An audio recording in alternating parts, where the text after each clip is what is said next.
Chapter 5: The Peace Talks. To fully understand the Soviet Union's role in the intense wave of American diplomatic initiatives during 1966 to 1967, aimed at bringing Hanoi to the negotiating table, it is essential to examine both North Vietnam's negotiating position and the nature of Soviet-Vietnamese diplomatic cooperation. This partnership constituted a fundamental pillar of the strategic alliance between Moscow and the Democratic Republic of Vietnam.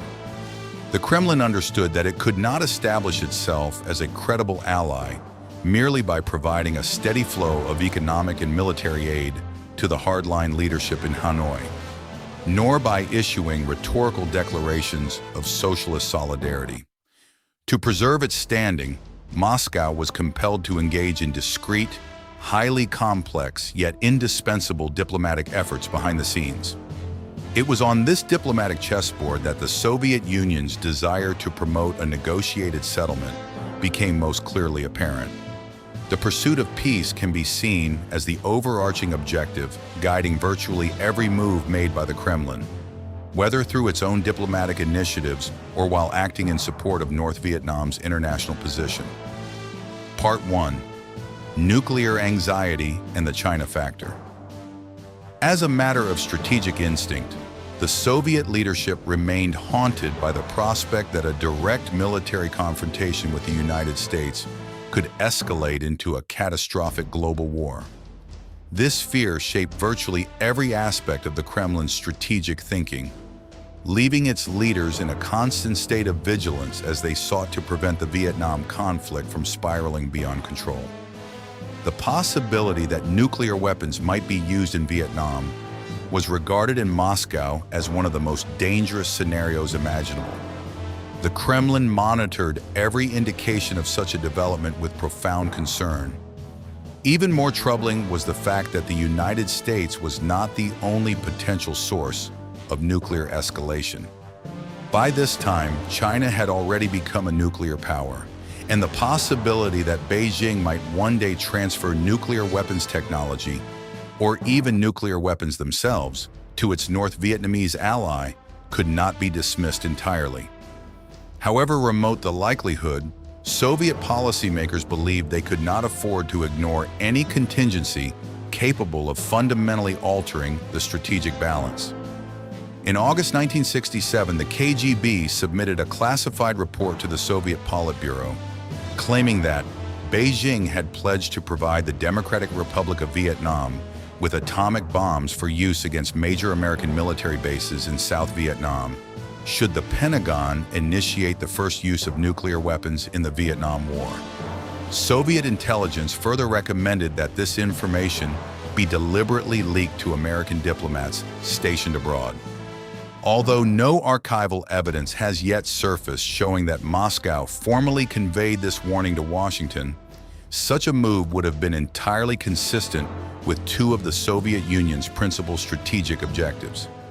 First, to deter the United States from contemplating the use of nuclear weapons as a means of crushing the Vietnamese revolutionary movement. Second, to prevent at all costs any secret strategic accommodation between Beijing and Washington, a prospect that represented one of the Kremlin's greatest geopolitical nightmares. This concern became especially acute during 1966 to 1967, when China was increasingly paralyzed by the political upheaval of the Cultural Revolution. Moscow feared that any rapprochement between Mao Zedong and the United States might strengthen the Maoist faction, undermining more moderate forces that favored reconciliation and closer cooperation with the Soviet Union. The China factor therefore exerted a profound influence on Soviet diplomacy throughout the Vietnam War. At every stage, Moscow was compelled to balance its own strategic calculations against Hanoi's uncompromising position, while simultaneously ensuring that its policies did not create opportunities for Beijing to expand its influence within the communist world. Part 2: Hanoi's iron resolve and Moscow's role as an obligatory spokesman. By the end of 1965, the leadership in North Vietnam had become firmly convinced that the only path to ending the war was through a decisive military victory over the American Expeditionary Forces and the government in Saigon. In December 1965, the 12th plenum of the Central Committee of the Workers' Party of Vietnam reaffirmed its determination to mobilize the nation's entire human and material resources in order to, under all circumstances, defeat the U.S. imperialist war of aggression, defend the North, liberate the South, complete the People's National Democratic Revolution throughout the country, and advance toward the reunification of the fatherland. Significantly, the prospect of peaceful reunification occupied only a secondary place in Hanoi's strategic thinking. The North Vietnamese leadership believed that national reunification could ultimately be achieved only through the victory of revolutionary armed struggle. To realize this objective, Hanoi adopted a comprehensive military strategy centered on expanding its armed forces at an accelerated pace. The party leadership emphasized the rapid development of regular military units, the creation of large main force formations alongside the continuation of guerrilla warfare, and the establishment of strategic reserve forces capable of sustaining a prolonged conflict. Political and diplomatic activities, by contrast, were regarded primarily as supporting instruments subordinate to the military campaign. Under these circumstances, Moscow's attempts to encourage Hanoi to consider a negotiated settlement proved largely ineffective. Moreover, Soviet diplomats understood that this was an exceptionally sensitive issue. Any suggestion that North Vietnam should compromise risked offending the Vietnamese leadership and potentially driving Hanoi even closer to Beijing. Consequently, during this early phase of the war, the Kremlin largely accepted the role of a diplomatic executor on behalf of its ally, patiently waiting for conditions to become more favorable. On the international stage, the Soviet Union increasingly acted as the principal spokesman for the Democratic Republic of Vietnam, helping to explain Hanoi's position to governments in Paris, London, and Washington. Soviet officials routinely conveyed North Vietnam's diplomatic views to Western capitals, while simultaneously transmitting Western messages, and on occasion, confidential intelligence assessments back to Hanoi. In many instances, the relationship even appeared asymmetrical. Rather than directing its Vietnamese ally, Moscow found itself following Hanoi's instructions and coordinating its diplomatic activities in accordance with North Vietnamese priorities. Part 3. The diplomatic front at the United Nations and de Gaulle's independent stance. The asymmetrical nature of Soviet-Vietnamese diplomatic cooperation was perhaps most evident in the arena of the United Nations. From the outset, Hanoi firmly rejected every mediation initiative proposed by U Thant, the Secretary General of the United Nations. The North Vietnamese leadership feared that the United States would exploit its international influence to secure a majority in the UN General Assembly, thereby legitimizing American military intervention and recreating the precedent established during the Korean War in 1950. Consequently, Hanoi deliberately sought to keep the United Nations on the sidelines and instead relied on diplomatic channels it considered more manageable, most notably the Soviet Union and Poland. Preventing meaningful UN involvement became a task that Hanoi entrusted directly to Moscow. In September 1966, when the government of South Vietnam requested that the United Nations send international observers to monitor elections in the South, Lê Trang, counselor of the Democratic Republic of Vietnam in Moscow, immediately met with officials of the Soviet Ministry of Foreign Affairs, urging them to block what Hanoi regarded as an American political maneuver. Soviet officials replied that the necessary diplomatic measures had already been set in motion to neutralize the initiative. Only a few days earlier, a similar discussion had taken place in Hanoi between Soviet Ambassador Ivan Shcherbakov and Deputy Foreign Minister Hoang Van Thien. Thien unequivocally requested that the Soviet Union make use of its veto power in the UN Security Council to prevent the Vietnam question from being placed on the Council's agenda. In October 1966, following new peace initiatives proposed by U Thant, Foreign Minister Nguyen Duy Trinh sent Moscow a detailed set of diplomatic instructions. Although formally framed as recommendations, the document amounted to a series of explicit requests.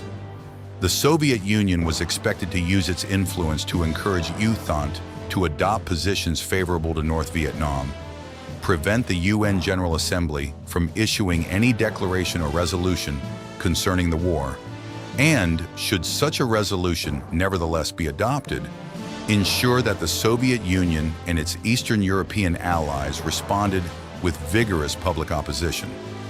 Moscow did not act alone. It also sought to cultivate support among Western governments that had grown increasingly skeptical of American policy in Vietnam, thereby creating additional diplomatic pressure on Washington. The most valuable potential partner in this strategy was France under President Charles de Gaulle. Unlike Britain or West Germany, de Gaulle consistently refused to endorse the Johnson administration's military escalation. A CIA assessment from July 1966 summarized his reasoning. If France, with its extensive experience in Indochina and intimate knowledge of the region, had failed to defeat the communist movement, then the United States, regardless of its vastly superior financial and military resources, was unlikely to succeed. De Gaulle further feared that continued American escalation might provoke direct Chinese intervention and openly criticized what he regarded as Washington's excessive pursuit of global predominance. Instead, France sought to promote a diplomatic settlement that would enable the United States to withdraw with its prestige intact, while allowing Paris to reclaim an influential role in Southeast Asia through an international conference. The Kremlin quickly recognized the strategic value of France's distinctive position. During the summer of 1965, a Soviet diplomat reportedly advised Politburo member reshaped, "Our common task is to draw France more deeply into the search for a solution to the Vietnam question by fully exploiting the anti-American current in de Gaulle's foreign policy." To monitor this evolving diplomatic landscape, the KGB supplied the Kremlin with a steady stream of intelligence memoranda between 1965 and 1967, providing detailed analyses of President de Gaulle's diplomatic initiatives and strategic calculations. Part 4. The first signs of change from the battlefield. Despite Hanoi's uncompromising position, Moscow never abandoned its ambition of steering the conflict toward a negotiated settlement. By the middle of 1966, Soviet diplomats believed they had begun to detect the first indications of a subtle shift within the revolutionary camp. In a strategic assessment, Anatoly Ratanov, the Soviet ambassador to Cambodia, argued that the military situation in South Vietnam was imposing mounting losses and increasingly severe burdens on both the National Front for the Liberation of South Vietnam and the leadership in Hanoi. As a consequence, he suggested, the Vietnamese side had begun to explore diplomatic possibilities and adjust its negotiating tactics. Radanov observed that the front had moderated its rhetoric, attached greater importance to political struggle, elevated the role of the international peace movement, and quietly moved away from the expectation of an immediate nationwide armed uprising. Although his assessment reflected a degree of Soviet optimism, it also revealed an important reality. The Kremlin believed it had identified an opening through which it might exert greater diplomatic influence. By the end of 1966, the Soviet embassy in Hanoi concluded that the Democratic Republic of Vietnam could not sustain its war effort without the extensive assistance provided by the Socialist Bloc, which accounted for roughly 2/3 of the state's budgetary resources. The severe economic strain caused by the bombing campaign compelled Hanoi to reassess the feasibility of a prolonged war, one that, in the words of President Ho Chi Minh, might last 5 years, 10 years, or even 20 years. Soviet diplomats believed that these growing hardships were gradually directing greater attention toward the diplomatic front. Recognizing this vulnerability, and aware that by late 1966, sophisticated Soviet weaponry had largely replaced the outdated military equipment previously supplied by China, the Soviet leadership began increasing pressure on Hanoi to pursue a more active diplomatic strategy in order to strengthen its international legitimacy. Moscow even employed economic leverage. Whenever North Vietnam complained that aid deliveries were insufficient, Soviet officials subtly linked the prospect of increased assistance to Hanoi's willingness to open a dialogue with the United States. To avoid appearing as though it was imposing its own will on its ally, Moscow coordinated closely with the governments of Eastern Europe. During a visit to East Germany, when Ung Van Kiem, Minister of the Interior of the Democratic Republic of Vietnam, sought additional assistance, East German officials responded with unusual bluntness. Vietnam is not the only front line in the struggle against American imperialism. East Germany also confronts its own severe strategic challenges. Hanoi should not expect too much from us. Yet every attempt to persuade Hanoi to enter negotiations before the military balance had shifted decisively met with determined resistance. The Vietnamese leadership viewed Soviet peace initiatives with profound skepticism.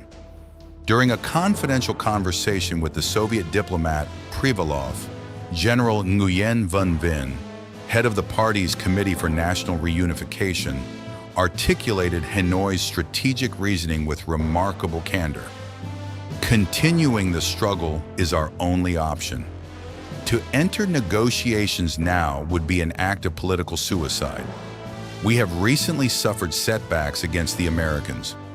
To negotiate at this moment would mean surrendering everything we have gained on the battlefield.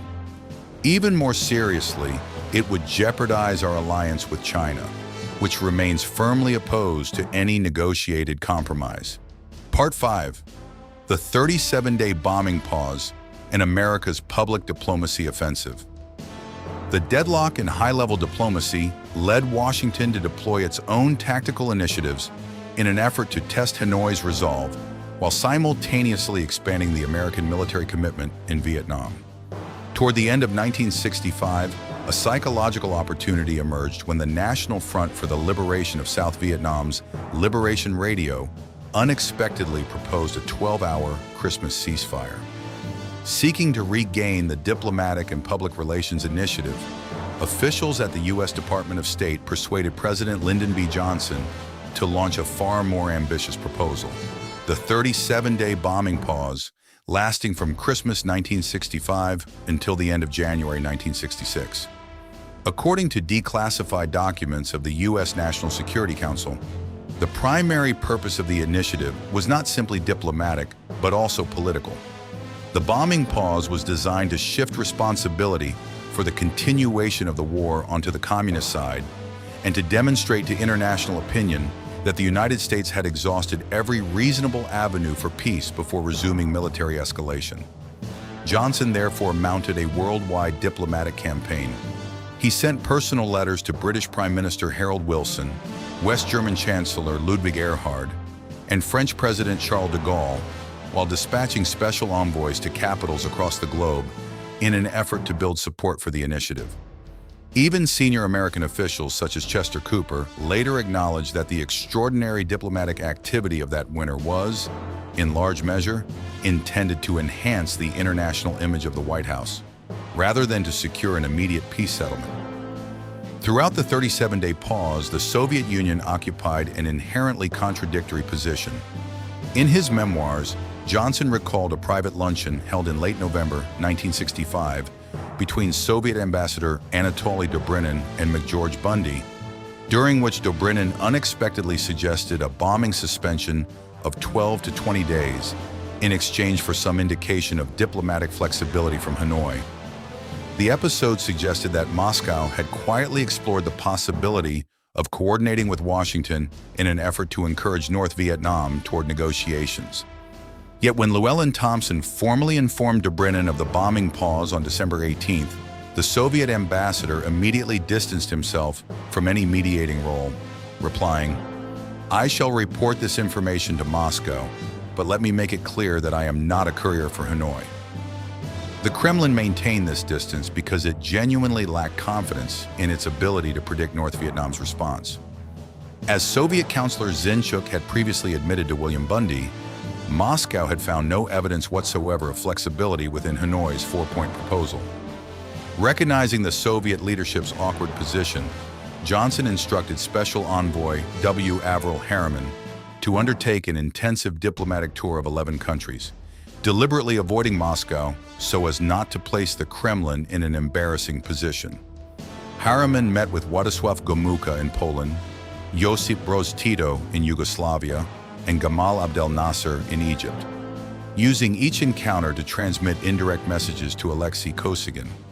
In Warsaw, Harriman told Foreign Minister Adam Rapacki that Washington understood Kosygin sincerely wished to end the war and hoped that both the Soviet Union and Poland would use their influence to persuade Hanoi to offer a reciprocal diplomatic gesture.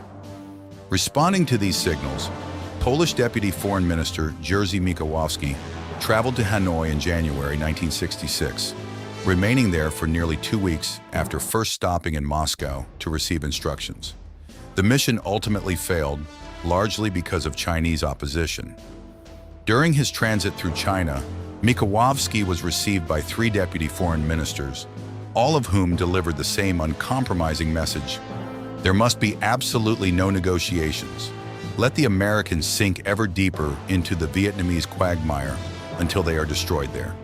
The episode vividly illustrated the extent to which the China factor had become an increasingly formidable obstacle to Soviet and East European efforts to explore diplomatic avenues for ending the war.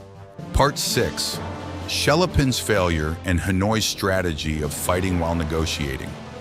Determined to assess the situation firsthand, Alexander Shelepin, a member of the Soviet Politburo, led a high-level delegation to Hanoi in January 1966 in an effort to persuade the North Vietnamese leadership to open negotiations with the United States. The mission ended in unmistakable failure. In a report submitted later that year to the command of the Southern Battlefield, General Nguyen Van Veen described the encounter in striking terms. When Shelepin came here intending to persuade us to negotiate, we moved first by asking him to sign a joint communique reaffirming our determination to fight the Americans to the end. The plans of the revisionists collapsed completely. They came intending to instruct us, but in the end they were compelled to accept our position. Whether or not this account fully reflects the private discussions that took place, it vividly illustrates how the Vietnamese leadership perceived its relationship with Moscow. The Soviet Union might be a vital ally, but Hanoi would not permit it to dictate North Vietnam's political or military strategy. At the same time, every effort to establish direct back-channel communications with Hanoi, most notably through the secret contacts codenamed Pinta, conducted in Moscow and Burma, Myanmar, collapsed in the face of North Vietnam's unwavering determination. Washington responded by ordering the resumption of Operation Rolling Thunder. Yet the Johnson administration did not abandon hope of finding a diplomatic opening. Instead, it increasingly relied on unofficial intermediaries, including scientists, businessmen, and academics traveling to Moscow to explore possibilities for dialogue. Declassified records of the Communist Party of the Soviet Union contain numerous KGB reports documenting these informal approaches. In October 1966, Marshall Schulman, a professor at Harvard University, traveled to Moscow to establish a new channel of communication. Earlier, in July 1965, civil rights activist Carlton Goodlett had held confidential discussions with the Soviet Peace Committee. According to Soviet records, Goodlett conveyed what he described as the prevailing mood within the White House. President Lyndon B. Johnson recognized that the United States had become trapped in a war that was misguided, poorly timed, and increasingly costly. Yet the uncompromising positions of both Hanoi and Saigon left him with no politically acceptable exit. Gulit also warned his Soviet interlocutors that if Moscow continued to stand aside while American bombing devastated North Vietnam, the Soviet Union might eventually find itself compelled to intervene directly in defense of a fellow socialist state, thereby risking a much broader international conflict. He emphasized that the principal beneficiary of continued Soviet restraint would be China, which could profit strategically while the United States and the Soviet Union exhausted themselves through confrontation. Evidence of this quiet diplomatic pressure also appears in reports compiled by the Soviet Main Intelligence Directorate, GRU. During conversations with Soviet defense officials, the U.S. military attaché in Moscow, Colonel Charles G. Fitzgerald, repeatedly argued, when two opposing forces are locked in collision, a third party is needed to serve as an arbiter. Only the Soviet Union possesses the stature to play that role. The United States wants to withdraw. What we need is a way out that does not entail a loss of face. These exchanges underscored an increasingly important reality of the war by 1966. While military operations continued to intensify, an equally persistent struggle was unfolding through unofficial diplomatic channels, as both superpowers searched for a formula that might end the conflict without sacrificing their broader strategic interests. Part 7. The NATO bargain and high-level negotiations with the White House. To make the role of intermediary more attractive, the Johnson administration explored the possibility of a far-reaching strategic bargain within the broader framework of the Cold War. During the autumn of 1966, Soviet intelligence reportedly received highly classified information through Romanian and Hungarian channels, indicating that Washington was prepared to make significant concessions in Europe if the Soviet Union would reduce its military support for North Vietnam or persuade Hanoi to enter peace negotiations. According to these intelligence reports, the proposed American concessions included a willingness to consider reforms within NATO, including formal recognition of the Oder-Neisse line as the frontier between East Germany and Poland, one of the Warsaw Pact's principal diplomatic objectives. A firm commitment to restrict West Germany's access to nuclear weapons, allowing Bonn only a symbolic role within NATO's Nuclear Planning Committee, thereby easing long-standing Soviet concerns over West German nuclear participation. These reports closely paralleled a top-secret memorandum dated October 3, 1966, in which W. Averell Harriman advised President Lyndon B. Johnson and Secretary of State Dean Rusk, the only key capable of unlocking Hanoi is in Moscow's hands. But if we expect the Soviets to assume the real risks involved, including those arising from China, we must offer them a price commensurate with those risks. The United States will have to accept strategic adjustments affecting Germany's position in Europe, despite the short-term political costs.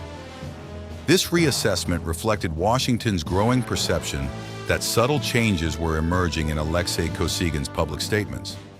Analysts at the U.S. Department of State concluded that the Soviet premier had deliberately separated the Vietnam question from broader negotiations over the Treaty on the Non-Proliferation of Nuclear Weapons, NPT.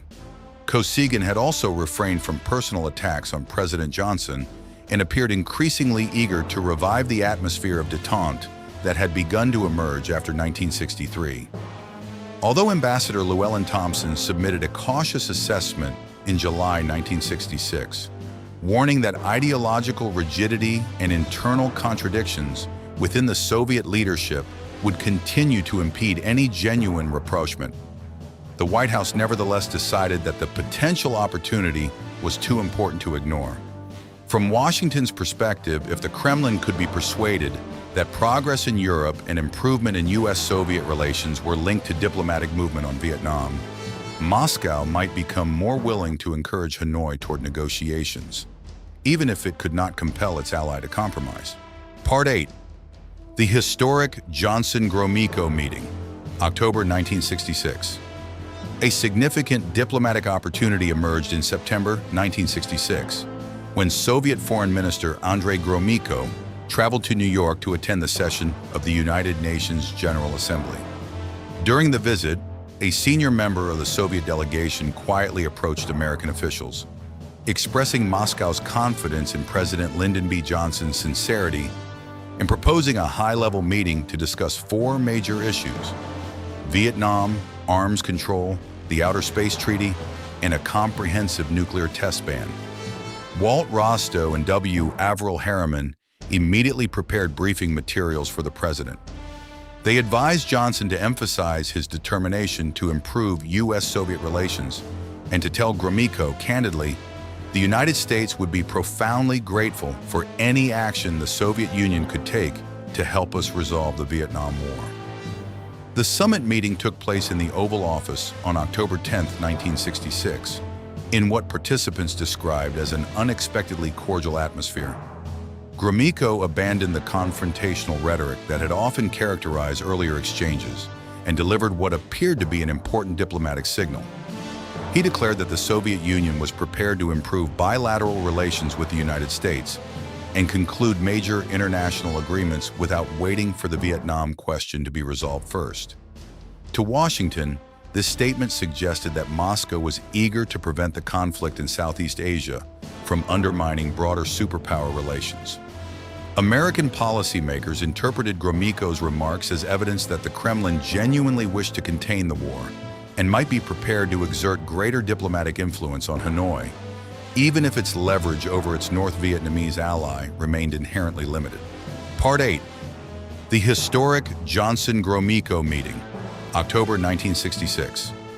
A significant diplomatic opportunity emerged in September 1966, when Soviet Foreign Minister Andrei Gromyko traveled to New York to attend the session of the United Nations General Assembly. During the visit, a senior member of the Soviet delegation quietly approached American officials, expressing Moscow's confidence in President Lyndon B. Johnson's sincerity and proposing a high-level meeting to discuss four major issues: Vietnam, arms control, the Outer Space Treaty, and a comprehensive nuclear test ban. Walt Rostow and W. Averell Harriman immediately prepared briefing materials for the president. They advised Johnson to emphasize his determination to improve U.S.-Soviet relations and to tell Gromyko candidly the United States would be profoundly grateful for any action the Soviet Union could take to help us resolve the Vietnam War. The summit meeting took place in the Oval Office on October 10, 1966, in what participants described as an unexpectedly cordial atmosphere. Gromyko abandoned the confrontational rhetoric that had often characterized earlier exchanges and delivered what appeared to be an important diplomatic signal. He declared that the Soviet Union was prepared to improve bilateral relations with the United States and conclude major international agreements without waiting for the Vietnam question to be resolved first. To Washington, this statement suggested that Moscow was eager to prevent the conflict in Southeast Asia from undermining broader superpower relations. American policymakers interpreted Gromyko's remarks as evidence that the Kremlin genuinely wished to contain the war and might be prepared to exert greater diplomatic influence on Hanoi, even if its leverage over its North Vietnamese ally remained inherently limited. Part 9. Operation Marigold and the two-phase AB formula. The Soviet Union's quiet diplomatic pressure helped set the stage for one of the most intriguing and controversial peace initiatives of the Vietnam War. Operation Marigold, a secret mediation effort centered on Janusz Lewandowski, Poland's representative to the International Control Commission, ICC. In late June 1966, Lewandowski traveled from Hanoi to Saigon, where he held confidential meetings with Italian Ambassador Giovanni Dorlandi and U.S. Ambassador Henry Cabot Lodge Jr. During these discussions, he conveyed what appeared to be a remarkably flexible North Vietnamese position. According to his account, Hanoi no longer insisted upon the immediate neutralization of South Vietnam, was prepared to accept a phased withdrawal of American forces, and did not demand the overthrow of the Saigon government as a precondition for negotiations. Even more significantly, North Vietnam was reportedly willing to abandon its long-standing insistence that the National Front for the Liberation of South Vietnam, NLF, be recognized as the sole legitimate representative of the South. Instead, Hanoi would accept negotiations that included representatives of the Saigon government. Furthermore, rather than requiring the United States to terminate bombing permanently before talks could begin, North Vietnam was said to require only a temporary suspension of the bombing as a means of opening direct negotiations. To capitalize on these apparent signs of flexibility, Washington developed what became known as the Phase A to Phase B formula in November 1966. Phase A. The United States would unilaterally suspend the bombing of North Vietnam as a demonstration of good faith. Phase B. After an appropriate interval, both sides would undertake reciprocal military de-escalation. Hanoi's actions during Phase B would constitute its response to America's broader reduction of military operations rather than a direct quid pro quo for the bombing pause initiated during Phase A. This formula represented an attempt to reconcile the fundamental negotiating principles of both sides. It allowed Hanoi to maintain that it had not exchanged military concessions for a bombing halt, while simultaneously satisfying Washington's insistence upon reciprocal actions. Lewandowski carried the 10-point framework back to Hanoi and later reported that the North Vietnamese leadership had considered the proposal with great seriousness. On November 30th, he urged the United States to proceed immediately with a direct meeting between American representatives and the ambassador of the Democratic Republic of Vietnam in Warsaw, tentatively scheduled for December 6th, in hopes of transforming the understandings into a formal agreement. Throughout the entire process, Moscow closely monitored every stage of Operation Marigold. Declassified KGB records indicate that by December 1965, the Soviet leadership had already received comprehensive Polish assessments regarding prospects for peace. Cooperation within the Eastern Bloc was sufficiently close that Poland would almost certainly not have undertaken an initiative as ambitious as Marigold without at least the tacit approval of the Kremlin.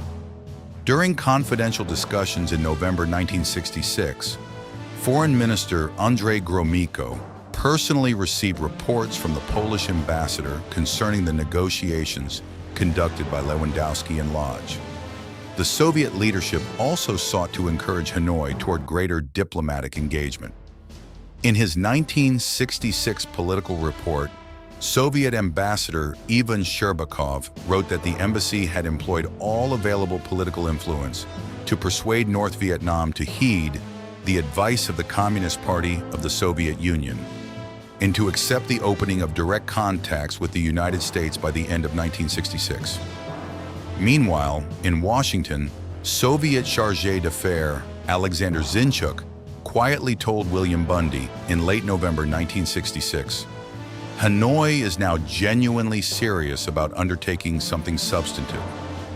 On January 3, 1967, Zinchuk reiterated this assessment to Assistant Secretary of Defense John McNaughton, explaining that Ambassador Anatoly Dobrynin had just returned from Moscow carrying what he described as an atmosphere of profound optimism regarding the prospects for a political settlement in Vietnam, based on what the Kremlin believed were meaningful shifts within the North Vietnamese leadership.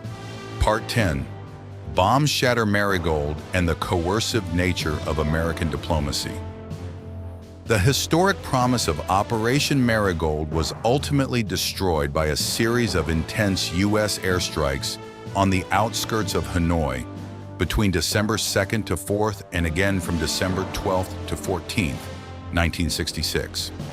To the North Vietnamese leadership, these attacks appeared to confirm their worst fears, that the Johnson administration was employing military force as an instrument of coercive diplomacy, using aerial bombardment to compel Hanoi to negotiate on terms dictated by Washington.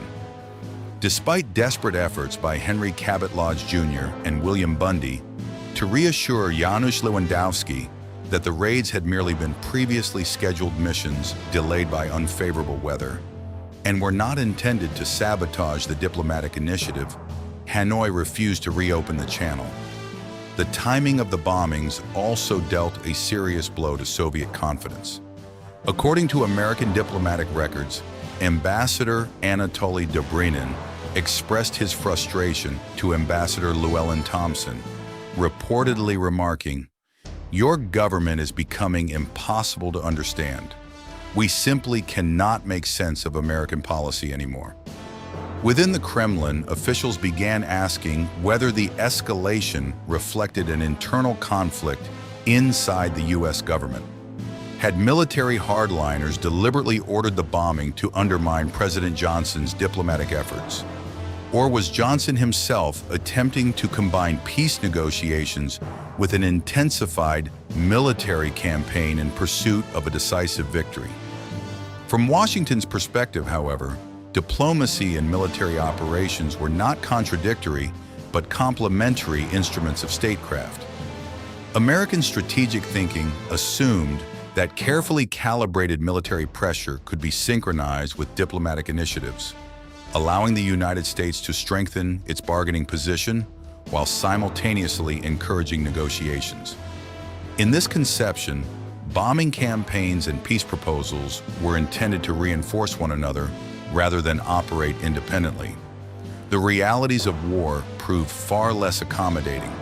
Once violence had reached a certain level of intensity, military actions inevitably shaped political perceptions in ways that could no longer be carefully managed. Whatever intentions Washington may have attached to its diplomatic overtures, the bombs themselves became the dominant message received in Hanoi. In retrospect, Operation Marigold demonstrated the limits of coercive diplomacy during the Vietnam War. An initiative that had briefly appeared capable of opening direct negotiations collapsed under the weight of continued military escalation, illustrating how the logic of war could overwhelm even the most carefully constructed diplomatic efforts. Part 11. Operation Sunflower in the letter to President Ho Chi Minh. Determined to salvage the deteriorating diplomatic situation, Washington introduced a series of confidence-building measures at the beginning of 1967. The United States prohibited airstrikes within a 10-mile radius of central Hanoi in an effort to reduce tensions, while newly appointed Ambassador Llewellyn Thompson arrived in Moscow carrying a personal letter from President Lyndon B. Johnson to Soviet Premier Alexei Kosygin, dated January 21, 1967. In his message, Johnson emphasized that Thompson enjoyed his complete confidence. The president also established a confidential communications channel linking the ambassador directly with Secretary of State Dean Rusk and the White House for discussions concerning Vietnam. Washington hoped to capitalize on an earlier remark by Soviet Foreign Minister Andrei Gromyko, who had observed, "Among the countries of Eastern Europe, the Soviet Union is the one closest to Hanoi." These initiatives gave rise to Operation Sunflower, a diplomatic effort conducted during the first 2 months of 1967. The operation combined two parallel lines of approach: direct American contacts with North Vietnamese diplomats in Moscow, and British Prime Minister Harold Wilson's coordination with Kosygin during the Soviet leader's historic visit to London. The Johnson administration instructed the deputy chief of the U.S. mission in Moscow to establish a confidential meeting with North Vietnamese counselor Lê Trong on January 10, 1967. During this meeting, the American side emphasized that its highest priority was the creation of a completely secure channel of communication with Hanoi. The discussion initiated a series of additional secret meetings between the two embassies. Virtually all of these activities, however, unfolded under the watchful eye of the KGB. Soviet surveillance systems, including telephone monitoring, technical interception, and reports from embassy drivers, regularly informed the Kremlin of developments. By January 28th, Soviet intelligence had assembled detailed assessments of the ongoing contacts. In practice, the secrecy maintained by the American and North Vietnamese delegations was directed less at Moscow than at Beijing, reflecting both sides' concern that China might discover the existence of these unofficial exchanges. On January 27, 1967, Soviet Ambassador Ivan Shcherbakov met North Vietnamese Foreign Minister Nguyen Duy Trinh in Hanoi to determine whether North Vietnam intended to acknowledge publicly the Moscow contacts.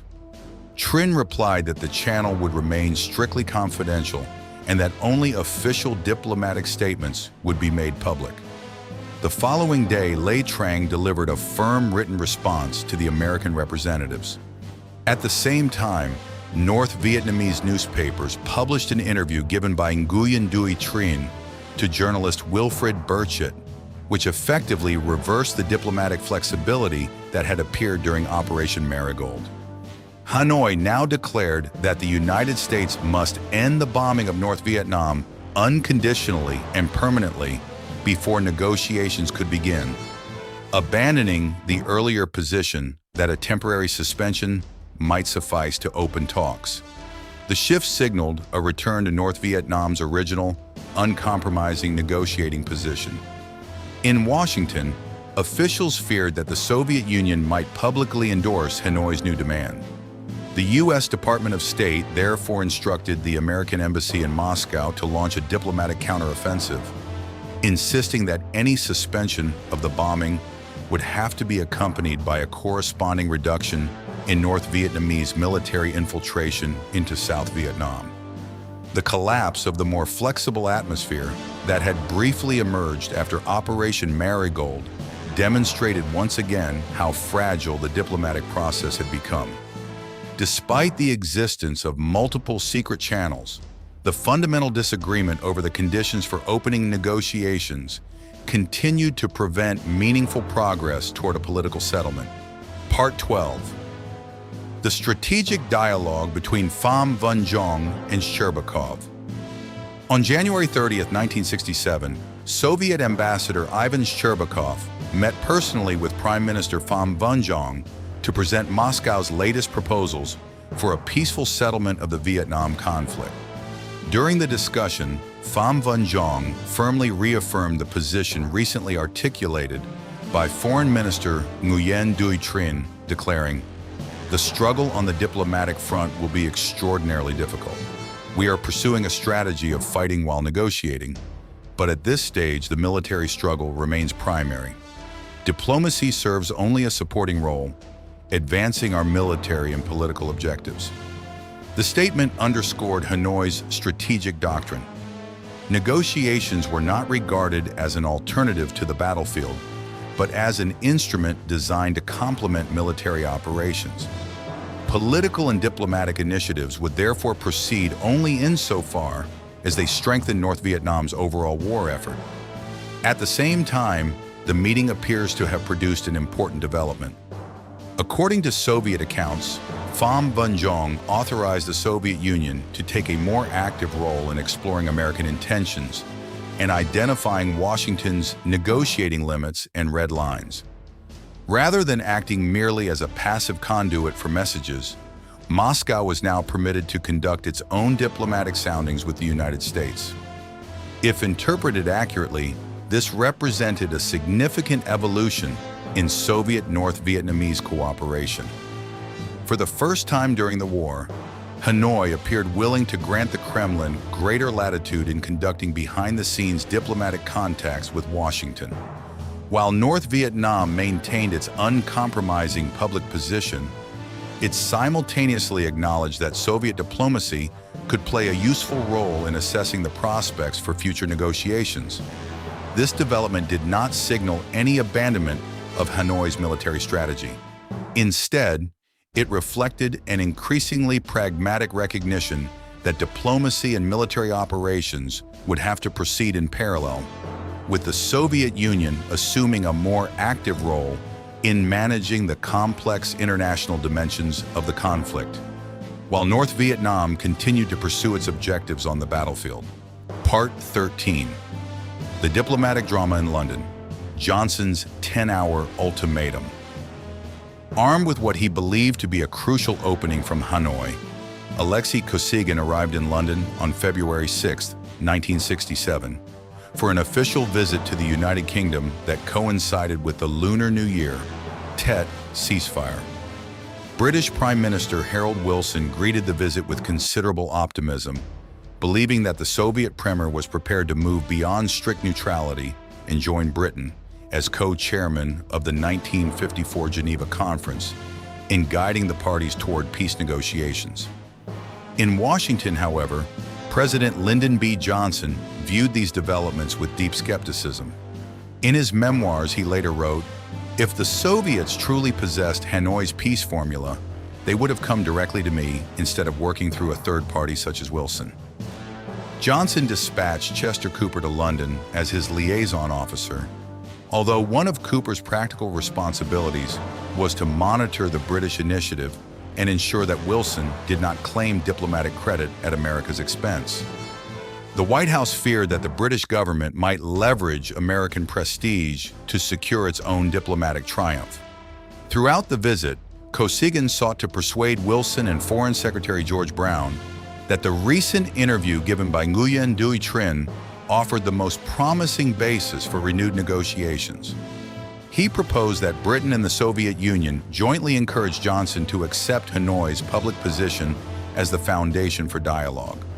When Wilson revived the Phase A, Phase B formula that had emerged during Operation Marigold, Kosygin showed immediate interest, requesting a written copy so that he could consult directly with Moscow. At this critical moment, however, events in Washington fundamentally altered the diplomatic landscape. Where earlier proposals had envisioned that the United States would suspend the bombing after receiving assurances that Hanoi would reduce its military infiltration into South Vietnam, President Johnson's message to President Ho Chi Minh, dated February 8, 1967, adopted a far more demanding position. Rather than linking the bombing halt to subsequent reciprocal actions, Johnson now insisted that North Vietnam must first cease all movement of troops and supplies into South Vietnam before the United States would end the bombing campaign. Johnson defended this harder line by arguing that American intelligence had detected increased North Vietnamese logistical activity during the Tet ceasefire. Wilson, however, reacted with profound frustration, believing that Washington had deliberately undermined a genuine opportunity for peace just as Soviet cooperation appeared increasingly possible. Seeking to salvage the initiative, Johnson sent one final message to London on the evening of February 12th. He authorized Wilson to present Kosygin with what amounted to a strict deadline. Unless Hanoi committed by 10 a.m. on February 13th to ending all military infiltration into South Vietnam, the United States would immediately resume its bombing campaign. The message reached Kosygin shortly before midnight. According to British intelligence intercepts, the Soviet premier immediately telephoned Leonid Brezhnev in Moscow. During their private conversation, Kosygin reportedly expressed both anxiety and frustration. "The Americans have created a major opportunity. Everything now depends on whether the Vietnamese understand the situation. All they need to do is issue a credible statement." On February 13th, Ambassador Ivan Shcherbakov urgently met Prime Minister Pham Van Dong in Hanoi to deliver the American proposal. No response came before the deadline expired. At 10 a.m., U.S. aircraft resumed bombing North Vietnam. Returning to Moscow deeply disappointed, Kosygin later voiced his frustration during conversations with Ambassador Llewellyn Thompson. He condemned Johnson's 10-hour deadline as an unrealistic and humiliating ultimatum that deprived Hanoi of any meaningful opportunity to consider the proposal. Kosygin further criticized what he regarded as an inconsistency in American policy. While demanding that North Vietnam halt military activity, the United States continued reinforcing its own forces, moving naval units closer to the Vietnamese coast and expanding its air operations. According to diplomatic records, Kosygin concluded, "The United States believes that only its own intervention is legitimate, while everyone else's is not. Moscow will not again present unrealistic proposals merely to receive such a cold response." In Hanoi, Nguyen Duy Trinh informed Ambassador Shcherbakov that Operation Sunflower had effectively come to an end. No further secret contacts through Moscow would be pursued until the military situation changed. Like Operation Mayflower and Operation Marigold before it, Operation Sunflower ultimately failed. The episode highlighted the immense difficulty of coordinating military pressure with diplomatic initiatives during the Vietnam War. As military escalation repeatedly overtook political dialogue, opportunities for negotiation dissolved, and the conflict returned to the brutal logic of the battlefield. End of Chapter 5.